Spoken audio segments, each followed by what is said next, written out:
You know, it's kind of funny when you think about it. What if I told you that one of the most powerful tools for hiding has become one of the boldest ways to be seen? We're going to dig into how these patterns, designed to make soldiers invisible, took this wild journey from the battlefield to the fashion runway.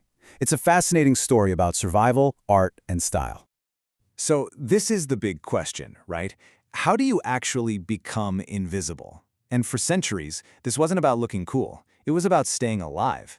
How do you make a human being just vanish in plain sight? Well, as we're about to find out, the answer really comes down to one thing: where you are. So the first place everyone looked? Nature, of course. But that led to a pretty big debate right from the start. Do you try to blend in, like a chameleon, and just perfectly match everything around you? Or do you try to break apart your shape so the human eye can't even process what it's seeing? Two totally different philosophies aiming for the exact same goal. Okay, so picture this. You're out in the desert. It's just wide open. There's absolutely nowhere to hide. Your camouflage has to become the landscape, and that's the whole idea behind desert camo. It's a design born from pure necessity, using these sandy, sun-bleached colors to literally melt into the background.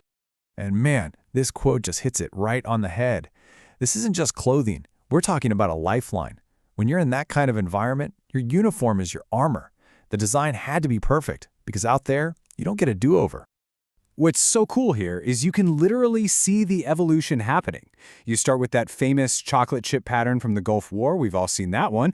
Then, as technology changed, it shifted to the pixelated marpat to deal with digital optics. And now you have these incredibly versatile patterns like multicam that can work in a bunch of different dry environments. And here's what it all looks like put together. That abstract pattern we were just looking at becomes a soldier's shield. This is the design doing its job: protecting, concealing, and trying to create an advantage where there really isn't one. All right, let's do a complete 180. What happens when you go from the wide-open desert to its total opposite?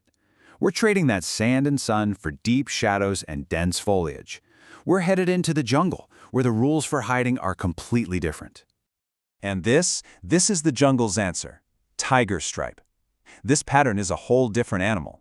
It's not trying to blend into one solid background. No. This is all about breaking up the human silhouette in the visual chaos of vines, leaves, and shifting light. It's aggressive, it's bold, it's dynamic. Let's really break this down, because the logic is a world away from desert camo. You've got these deep, rich colors with sharp black slashes cutting right through them. And it's not just trying to hide you. There's a real psychological element here. The pattern itself is meant to be unsettling, almost predatory. And this quote just nails that feeling. Tiger stripe feels like it's in motion, even when it's perfectly still. It has this energy. It suggests stealth and power, which is exactly why it became a favorite of elite forces, and later on, a symbol of rebellion in pop culture. All right, so things are about to get weird. What happens when the thing you're trying to hide from isn't a human eye anymore? What if it's a machine? Well, this is where camouflage takes a massive leap into the digital age. So say hello to Desert Night Camo, or DNC. Now, this pattern is wild because it was never, ever meant to be used during the day. It was a very specific tool for a very specific problem: how to stay hidden from early generation Soviet night vision technology. I mean, just look at this design. It's this bizarre cross-hatched grid that looks almost like a computer glitch. They called it chicken wire. Its whole job was to break up a soldier's heat signature on an infrared scope. It had a pretty short but very crucial lifespan before technology made it obsolete. But you can totally see how it's pointing the way towards the digital patterns that came later. And this right here, this shows that split in thinking perfectly. On one side, you've got your traditional, flowing, organic pattern trying to look like nature. On the other side, you have the sharp, angular, almost digital look of Sweden's M90 pattern. This was a huge shift. What's amazing about the M90 pattern is that it's not even pretending to be a tree or a bush. Instead, it uses these sharp, interlocking polygons.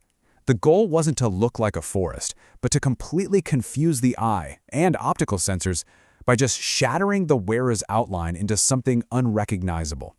And of course, the science just keeps getting smarter. Take a pattern like Pencott Green Zone. It's based on fractal geometry. Think of it like a coastline on a map. The closer you zoom in, the more complex detail you see. It creates this amazing macro-micro effect, which means the pattern works whether you're far away or right up close. It's kind of genius.